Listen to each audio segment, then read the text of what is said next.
इसमें इस मुद्दे पे विशेष का ध्यान दिया गया कि जिन्होंने 4 तारीख एग्ज़ाम में अपीयर किया उनको एक अलग से एज मिला है, क्योंकि ऑलरेडी वो अवेयर हो गए थे एग्ज़ाम का पैटर्न क्या था।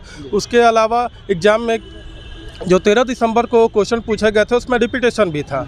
अब जो अतुल प्रसाद साहब ने जो ट्वीट किया है, अब जो है बीपीएससी की आंखें खुलनी शुरू हो गई होंगी। इसी तरीके से जो 4 तारीख को एग्जाम देने वाले कैंडिडेट थे उनको एक अलग एज मिला गया। ये रवि मनुभाई परमार, ये जो है सत प्रकाश शर्मा, कई लोग उनको झूठ प्रकाश शर्मा भी नाम बोल देते हैं। सेवरल इरेगुलरिटी हुआ है बीपीएससी की तरफ से। इसमें एक मैटर है पप्पू कुमार एंड अदर्स। एक नेता से बिहार राज चल रहा है, बाकी 242 नेता नहीं है।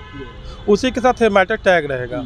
और भी डिफरेंट लोग हैं जो इसमें बीपीएससी के मुद्दे पे फाइल किए हैं। इन्होंने जो अपराध किया, चाहे डर के मारे किया हो, चाहे लोभ में किया हो, चाहे लालच में किया हो, इन सब को जेल भी इनको जाए बिना थोड़े समस्या का समाधान होगा। अंग्रेजों से नहीं डरे हैं तो ये सब 2 कौड़ी के इंसानों से आदमी क्या डरेगा। न्यायालय पे आंसर की जारी किया, उसमें बहुत सारी कमियां थी, उसके बावजूद इन्होंने रिजल्ट जारी कर दिया कि साहब 1 हफ्ते का टाइम देते हैं। इतनी जल्दीबाजी किस बात की। नमस्कार, स्वागत आपका लाइव बिहार में। मैं हूं आपके साथ है संजीव सिंह। कि 17वीं बीपीएससी की प्रारंभिक परीक्षा पूरे बिहार में रद्द कराने की मांग को लेकर के छात्र लगातार प्रदर्शन कर रहे थे, धरना दे रहे थे। और देखिए, जिसको लेकर के कई ऐसी राजनीतिक पार्टियां जो है वो भी इसको लेकर के प्रदर्शन करते, खूब बयानबाजी भी हुई थी। लेकिन देखिए, प्रारंभिक परीक्षा के रिजल्ट जो है वो जारी कर दिया, लेकिन यह मुद्दा जो है वो पटना हाई कोर्ट में चला गया। और देखिए, आज सुनवाई भी होनी थी 1 बजे की, और इसी मुद्दे को लेकर के खास बातचीत करेंगे। क्या कुछ हुआ अंदर, तमाम चीज़ को लेकर के हमारे साथ हाईकोर्ट के वकील साहब जी हैं। क्या कुछ हुआ आज बीपीएससी के मुद्दे को लेकर के? आज बीपीएससी का सुनवाई हुआ। ये सुनवाई माननीय जस्टिस नानी टागिया के बेंच में था। इसमें 13 दिसंबर और 4 जनवरी को जो बीपीएससी के द्वारा एग्ज़ाम कंडक्ट करवाया गया, उसमें बीपीएससी की तरफ से जितने भी लार्ज स्केल पे इरेगुलरिटी हुआ है, उसी के मुद्दे पे यहाँ पे माननीय न्यायाधीश को ध्यान आकर्षित करवाया गया। इसमें माननीय न्यायाधीश द्वारा बताया गया कि ऑलरेडी एक सिमिलर मैटर चल रहा है और ये मैटर दोनों को टैग कर देने के लिए, और ये अगली तारीख इसके 31 जनवरी रहेगी। याचिकाकर्ता प्रशांत शेखर एंड अनदर्स, इसमें कुल 29 याचिकाकर्ता थे। आज वाले में? हाँ, आज वाले में। यानी बोला गया कि दोनों का एक ही साथ है। हाँ, दोनों का एक साथ टैग करने के लिए बोला गया। और क्या क्या अंदर में क्या क्या बातचीत हुई? और इसमें इस मुद्दे पे विशेष का ध्यान दिया गया कि जिन्होंने 4 तारीख एग्ज़ाम में अपीयर किया उनको एक अलग से एज मिला है, क्योंकि ऑलरेडी वो अवेयर हो गए थे एग्ज़ाम का पैटर्न क्या था। उसके अलावा एग्ज़ाम में जो 13 दिसंबर को क्वेश्चन पूछे गए थे उसमें रिपीटेशन भी था। इसी तरीके से जो 4 तारीख को एग्ज़ाम देने वाले कैंडिडेट थे उनको एक अलग एज मिला गया। और उसके अलावा भी और भी सेवरल इरेगुलरिटी हुआ है बीपीएससी की तरफ से। प्रारंभिक परीक्षा का रिजल्ट जो है वो जो जारी कर दिया गया, ऐसे में क्या कुछ उम्मीद है कि पक्ष में आएगा फैसला? ये तो मैम आंदोलन कर रहे हैं अभी तो मैटर सब जुडिस है। जी वकील, आपको क्या लग रहा है? हम लोग का केस तो बहुत अच्छा है और ये हम लोग के पक्ष में आना चाहिए।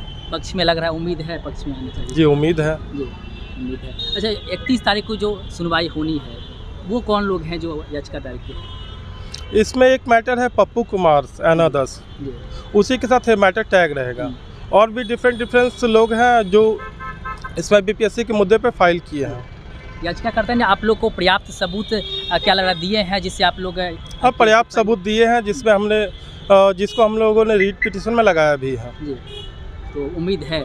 जी, तो देखिए, बिल्कुल उम्मीद है। पटना हाईकोर्ट के वकील थे, उससे बातचीत करते थे। साथ ही साथ कि रमनसु सर हैं, उनसे भी हम बातचीत करते। उसमें पहला मुद्दा ये था कि जो इन्होंने अभी आंसर की जारी किया, उसमें बहुत सारी कमियां थी, उसके बावजूद इन्होंने रिजल्ट जारी कर दिया। और बच्चे बहुत सारे आंसर की पे जो है प्रश्न चिन्ह उठा रहे हैं और इन्होंने उसको लिया नहीं। इनको टाइम देना चाहिए था कि साहब 1 हफ्ते का टाइम देते हैं। इतनी जल्दीबाजी किस बात की है? लोगों को जल्दी से जल्दी जिसका पैसा ले लिया उसको भरने की जल्दीबाजी है क्या? और दूसरा चीज़ सबसे इम्पॉर्टेंट ये था कि जो 13 और 4 तारीख को एग्ज़ाम हुआ, दोनों के जो प्रश्न पत्र थे उसके हिसाब से जो बेनिफिट लड़कों को 4 वालों को मिला है, तो इन्होंने कैसे एक साथ आंसर की जारी कर दिया, एक साथ कैसे जो है रिजल्ट जारी कर दिया? क्या उसका आधार बनाया? उन्होंने देखा कि उसमें 6.3% बच्चे क्वालिफाई किए हैं 13 वाले में, और इसमें 19.6% क्वालिफाई किए हैं। वो ये सोचते हैं कि सारा कंप्यूटर गणित उन्हीं के पास है। यहाँ जो बच्चे 4,83,000 बैठे हुए हैं ना, भले बहुत सारे बच्चे एग्ज़ाम न दिए हों, वो ज्ञान और बुद्धि में लोग से बहुत सारे आगे हैं। अलग बात है कि वो पद पे नहीं बैठे हुए हैं। तो ये लोग जो ये गलतियाँ कर रहे हैं, जो अपराध कर रहे हैं, उस अपराध को ही हम लोग कोर्ट के सामने ला रहे हैं। अभी तो सिर्फ उनके अपराध को ला रहे हैं, अभी अपराधियों को नहीं ला रहे हैं।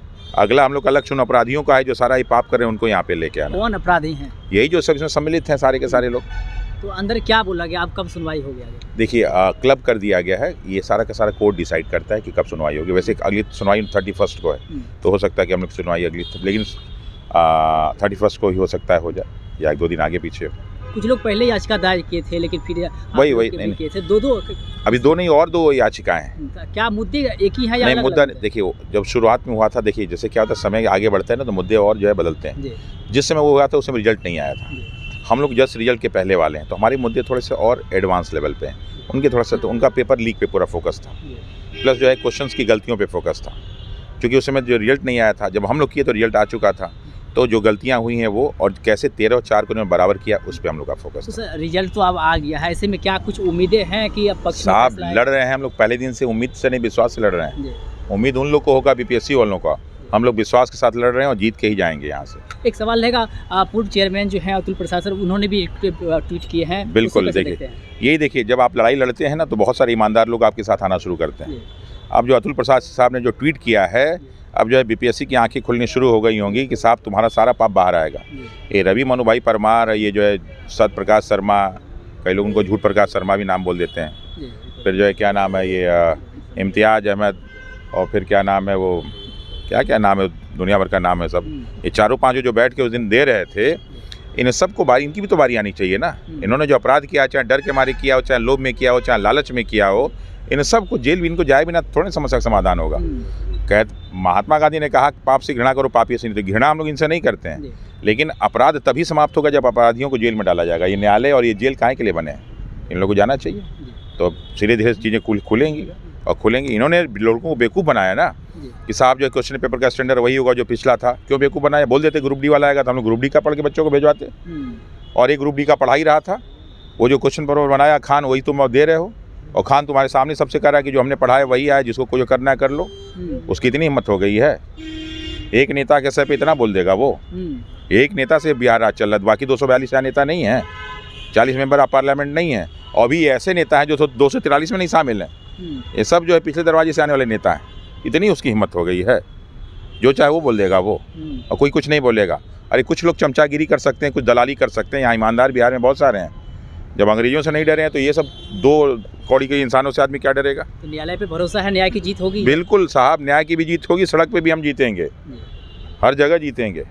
बहुत बहुत धन्यवाद सर बातचीत करने के लिए। देखिए हमारे साथ बातचीत करते रामांशु सर, हमने तो कई सारे सवाल को लेकर खास बातचीत की है, क्या कुछ करते जवाब देते हैं वो आप सुन लेते हैं। आप अपनी राय प्रतिक्रिया हमें कमेंट्स के माध्यम दे सकते हैं। आप देखते लाइव बिहार, आप सभी का बहुत बहुत धन्यवाद। बिहार बोर्ड 10वीं 12वीं परीक्षा की डेट शीट आ गई है। क्या आपकी तैयारी अभी अधूरी है? घबराने की कोई जरूरत नहीं। आ गया है read and pass quick reviser crash course book, जो दे आपको परीक्षा के लिए VVI प्रश्नों की अल्प समय में बेहतर तैयारी। प्रकाशक भारतीय भवन, खजांची रोड, पटना।